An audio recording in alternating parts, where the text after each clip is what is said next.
Welcome to the I-35 Capital Express Central Project virtual public scoping meeting hosted by the Texas Department of Transportation Austin District. Para activar los subtítulos en español, haga clic en el enlace del video y luego haga clic en el botón CC. TxDOT appreciates your interest and involvement in this project. Given the circumstances of the COVID-19 pandemic, along with the department's commitment to protecting public health, TxDOT is conducting this public scoping meeting virtually to avoid in-person contact.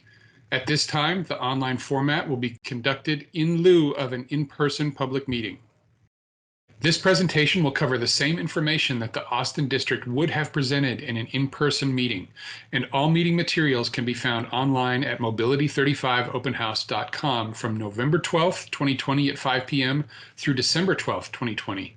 This presentation will cover information about the Mobility 35 program, the environmental study process, the proposed project, the scoping process, the coordination plan, the project purpose and need, and environmental constraints. It will provide an explanation of the design alternatives under consideration, guide you on how to provide feedback, and will give you a project contact for questions. We will begin with the I-35 program. I-35 is one of the most congested highways in Texas. In the Austin area, it is home to 5 of the 100 most congested roadway segments, according to the Texas A&M Transportation Institute. The Mobility 35 program goals and objectives include enhancing safety, optimizing the roadway footprint, increasing capacity, minimizing additional right-of-way, managing traffic better, improving east-west connectivity, improving compatibility with neighborhoods, and enhancing bicycle, pedestrian, and transit options. Now we will discuss the environmental study process. TxDOT is initiating an environmental impact statement for a proposed transportation project in Travis County, Texas. The project is referred to as the I-35 Capital Express Central Project. The National Environmental Policy Act, known as NEPA, requires federal agencies to assess the environmental effects of their proposed actions prior to making decisions. TxDOT carries out the environmental review process for applicable transportation projects under an agreement with the federal government. The environmental impact statement is prepared when it is anticipated that a proposed project could significantly impact the quality of the human and natural environment. It will include a range of alternatives and a no-build alternative. There are 3 categories of analysis that may be completed as part of NEPA. The environmental impact statement is the most rigorous of these 3 categories. The environmental impact statement evaluates impacts to the human and natural environment, including but not limited to water resources, air quality, traffic noise, community impacts, vegetation and wildlife, threatened and endangered species, indirect and cumulative impacts, historical and archaeological resources, hazardous material sites, land use, and parkland. The environmental process is a multi-year process. Scoping occurs at the beginning of the environmental study, which is where we are now. Scoping is an open process involving the public and federal, state, and local agencies. The purpose of scoping is to determine a range of issues, alternatives, and potential environmental impacts to be considered in the environmental impact statement. There will be another scoping meeting and an opportunity for public comments early next year. Following scoping, we will conduct an environmental analysis of the alternatives, including multiple build alternatives and a no-build alternative. This will include thoroughly analyzing the alternatives for potential impacts to the human and natural environment, as well as various design specifications and criteria. The analysis process is anticipated to extend from spring 2021 through fall 2022. The draft environmental impact statement will identify the preferred alternative and will be available for review and feedback by the public and agencies of fall 2022. The combined final environmental impact statement and record of decision identifies the selected alternative and is anticipated to take place in summer 2023. This will mark the completion of the environmental review process. Outreach to stakeholders and the public will take place throughout the process. Now we will provide an overview of the proposed project.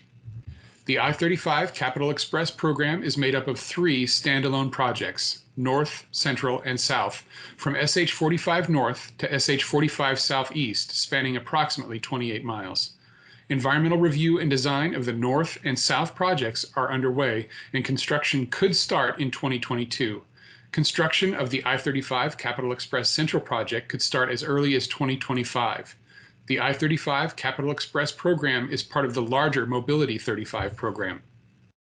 The I-35 Capital Express Central project is located in the central region of the Austin metropolitan area for a distance of approximately 8 miles along I-35 between US 290 East and SH 71 Ben White Boulevard, with additional flyovers at I-35 and US 290 East. This area is shown on the map. The I-35 Capital Express Central project proposes to add 2 non-tolled managed lanes in each direction along I-35 in the project area. Managed lanes, such as high occupancy vehicle lanes, are a set of lanes within a roadway that are separated from the main lanes, and access is controlled by placing restrictions on use. They are designed to provide a less congested route than adjacent general purpose lanes during peak periods for qualifying vehicles. HOV lanes are reserved for the use of carpools, van pools, transit vehicles, and emergency responders. The proposed project also includes various operational and safety enhancements, including reconstructing ramps, bridges, and intersections, improving frontage roads, enhancing bicycle and pedestrian paths, and accommodating transit routes. TxDOT has been evaluating options to add capacity on I-35 through managed lanes since 2013. Since that time, TxDOT has also been conducting community outreach through working groups, stakeholder workshops, open houses, and virtual meetings. You may learn more about the history of the I-35 Capital Express Central project at my35capex.com. Now we will discuss the scoping process.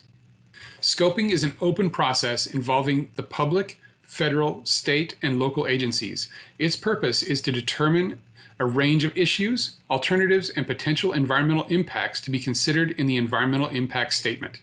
The scoping process also helps identify significant issues related to the proposed action. Finally, it provides the public and agencies an opportunity to give feedback and help focus the analysis on issues of concern. Input from the public and agencies is vital to the development of the environmental impact statement. Your comments will be used in developing the appropriate scope and content of the environmental impact statement. The information and documents available for review by the public and agencies includes the coordination plan and schedule, project purpose and need, and the range of alternatives. These materials are available for review from November 12th at 5 p.m. through December 12th at mobility35openhouse.com.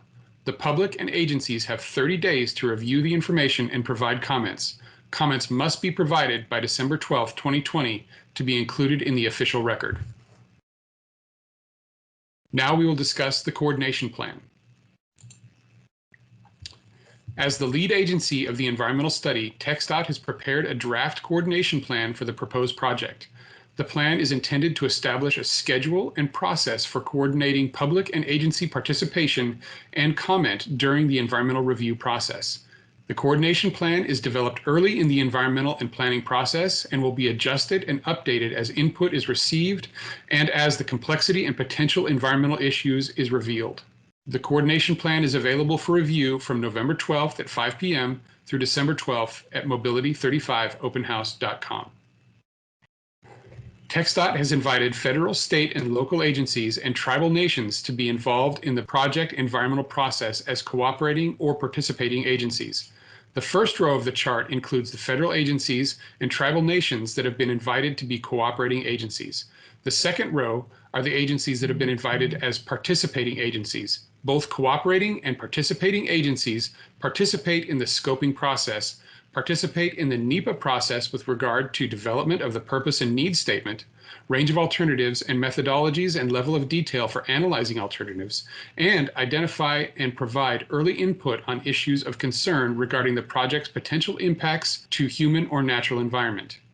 In addition, cooperating agencies assist in the preparation, coordination, and review of the environmental impact statement. Now we will discuss the project purpose and need.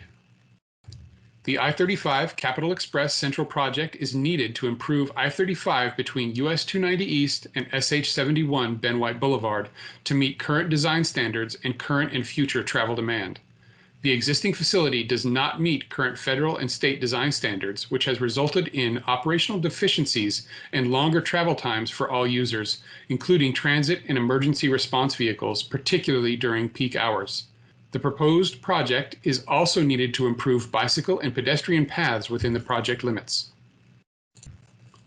I-35 through Central Texas is one of the most congested highways in Texas. Annual average traffic along I-35 from US 290 East to SH 71 White Boulevard is more than 200,000 vehicles per day. By 2045, it is expected to reach more than 300,000 vehicles per day, an increase of more than 45%. According to a 2015 study conducted by Texas A&M Transportation Institute, 86% of the vehicles on I-35 are local travelers. Of the 14% of vehicles on I-35 that are through traffic, trucks account for only 1%. As population and employment growth continue, even with emerging telework options, current congestion levels along I-35 are anticipated to worsen. The populations of Austin and Travis County have more than doubled since the 1980s and are expected to grow more than 70% by 2045. Also by 2045, the number of jobs in Travis County is expected to double to 1.2 million. Current travel times between US 290 East and SH 71 White Boulevard show reduced mobility during a majority of the day, not just during peak travel times, demonstrating the need to increase capacity. A one-way trip traversing the project area should take approximately 8 minutes, northbound or southbound. Currently, travel within the project limits on a typical weekday takes between approximately 20 minutes in the morning peak period traveling northbound and 17 minutes traveling southbound. In the evening peak period, the average trip rises to 32 minutes traveling northbound and over 36 minutes traveling southbound. Based on these estimates, the average commuter's daily round trip within the project limits can take nearly an hour of additional travel time in traffic, and more with crashes. I-35 does not meet current roadway design standards. There is a need to improve design deficiencies, including narrow lane widths, non-existent or narrow shoulders, low vertical clearances, substandard horizontal and vertical alignment, and outdated drainage systems. To improve safety for bicyclists and pedestrians, there is a need to upgrade bicycle and pedestrian accommodations. According to the City of Austin's 2014 Bicycle Plan, updated in 2019 with the Austin Strategic Mobility Plan, approximately 75% of the streets that cross the I-35 corridor have been identified as being in the Bicycle Priority Network. Per the Bicycle Plan, the City of Austin will use guidance from the National Association of City Transportation Officials for the selection of bicycle facilities that meet an all ages and abilities level of comfort. The existing bicycle facility for most cross streets is either a shared lane or a wide curb lane. The purpose of the proposed project is to improve this critical regional, national, and international thoroughfare by enhancing safety, managing congestion, improving operational efficiency, and creating a more dependable and consistent route for the traveling public, including bicyclists and pedestrians, emergency responders, and transit. Now we will discuss environmental constraints. The I-35 Capitol Express Central Project is located in a highly constrained corridor with limited right-of-way and buildings or other facilities lining both sides of the roadway. Known constraints include, but are not limited to, the University of Texas campus and facilities, Mount Calvary Cemetery, parks, historic buildings, neighborhoods, community impacts, and waters of the U.S. TxDOT is seeking your feedback on additional constraints. An interactive constraints map is available November 12th at 5 p.m. through December 12th on the virtual public scoping meeting website at mobility35openhouse.com. I will now provide an overview of the range of alternatives. TxDOT has identified 3 preliminary build alternatives based on known corridor constraints. The environmental process also includes a no-build alternative, which would include standard routine maintenance. The first build alternative proposes to lower the main lanes and tunnel the managed lanes in each direction, with additional flyovers at I-35 and US 290 East. The tunnel would be 1 level below the main lanes and 2 levels below the frontage roads and cross streets. The second build alternative proposes to lower the main lanes and manage lanes in each direction with additional flyovers at I-35 and US 290 East. Lowering is going one level below the frontage roads and cross streets. The third build alternative also proposes to lower the main lanes and manage lanes in each direction with additional flyovers at I-35 and US 290 East. However, in this alternative, there would be managed lane overpasses at Airport Boulevard and Woodland Avenue no higher than the existing main lanes. TxDOT is seeking feedback on these alternatives. Based on public and agency feedback, these alternatives would be refined and further analyzed as part of the environmental study. Each build alternative proposes to add 2 managed lanes in each direction between US 290 East and SH 71 Ben White Boulevard, with flyovers at I-35 and US 290 East. All build alternatives would include removing the upper decks in each direction between Airport Boulevard and Martin Luther King Jr. Boulevard, reconstructing the bridge across Lady Bird Lake, improving bicycle and pedestrian accommodations, accommodating current and future Cap Metro routes, on-site and off-site drainage facilities, and the potential to accommodate a deck plaza in the downtown area funded by others. Potential design options currently being considered for all build alternatives include a downtown bypass system, which would include 2 lowered intersection bypass lanes in each direction at the same level as main lanes and managed lanes. Design options also include a downtown access controlled frontage road, which also has 2 lowered bypass lanes, but with exits to select cross streets. A downtown boulevard concept, which would result from placing caps over the I-35 roadway to obscure the main lanes and managed lanes. In this scenario, only the I-35 frontage roads would be visible along with bicycle and pedestrian paths and potential community areas.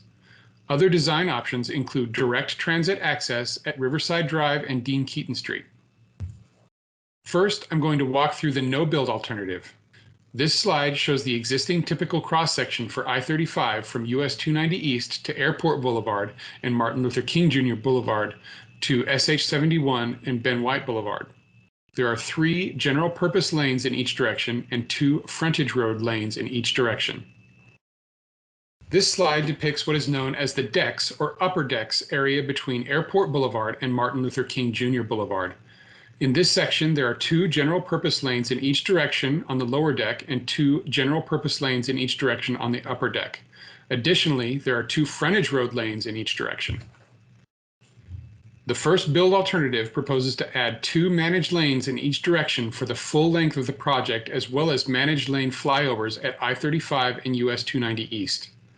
It also proposes to lower the main lanes and to tunnel the managed lanes beneath the lowered main lanes from Airport Boulevard to Martin Luther King Jr. Boulevard, with the frontage roads remaining at the surface level. Bicycle and pedestrian paths would be added in each direction. From Martin Luther King Jr. Boulevard to Lady Bird Lake, the managed lanes would be lowered and the northbound managed lanes would be tunneled, with the frontage roads remaining at the surface level. From Lady Bird Lake to Old Torf Street, the 2 managed lanes in each direction would be tunneled, with direct access ramps to downtown. In both sections, bicycle and pedestrian paths would be added in each direction. The typical section shown for the area between Old Torf Street and SH 71 Ben White Boulevard would apply to each build alternative. In this section, the managed lanes would be added to where the median currently is using the existing pavement. Bicycle and pedestrian paths would be added in each direction. The second build alternative proposes to add 2 managed lanes in each direction for the full length of the project, as well as managed lane flyovers at I-35 and US 290 East. It also proposes to lower the main lanes and the managed lanes from Airport Boulevard to Lady Bird Lake, with the frontage roads remaining at surface level. Between Old Torf Street and the SH 71 Ben White Boulevard, the managed lanes would be added to where the median currently is using the existing pavement. In both sections, bicycle and pedestrian paths would be added in each direction. The third build alternative proposes to add 2 managed lanes in each direction for the full length of the project, as well as managed lane flyovers at I-35 and US 290 East. Like Alternative 2, it also proposes to lower the main lanes and the managed lanes from Airport Boulevard to Lady Bird Lake. The frontage roads would remain at the surface level. In this alternative, however, there would be managed lane overpasses at Airport Boulevard and Woodland Avenue, and these would be no higher than the existing main lanes at these locations. Like build alternatives 1 and 2, the managed lanes between Old Horse Street and SH71 Ben White Boulevard would be added to where the median currently is using existing pavement. Bicycle and pedestrian paths would be added in each direction. The I-35 Capital Express Central Project proposes to improve safety and mobility on I-35 and does not include a deck plaza. An independent, separately funded initiative, Our Future 35, is being proposed by the Downtown Austin Alliance. The Downtown Austin Alliance began coordinating with TxDOT in fall 2019, and coordination efforts between the Downtown Austin Alliance, the City of Austin, and TxDOT are ongoing. We will conclude this presentation with information on how to provide feedback. All feedback must be provided by Saturday, December 12th, 2020 to be included in the official record. You may provide your comments by emailing, leaving a voicemail, mailing your comments to the address provided here, or by going to mobility35openhouse.com and filling out a contact form. Thank you for your participation in the virtual public scoping meeting. Questions about the project development process may be directed to Connie Close at the contact information provided here. This concludes the presentation.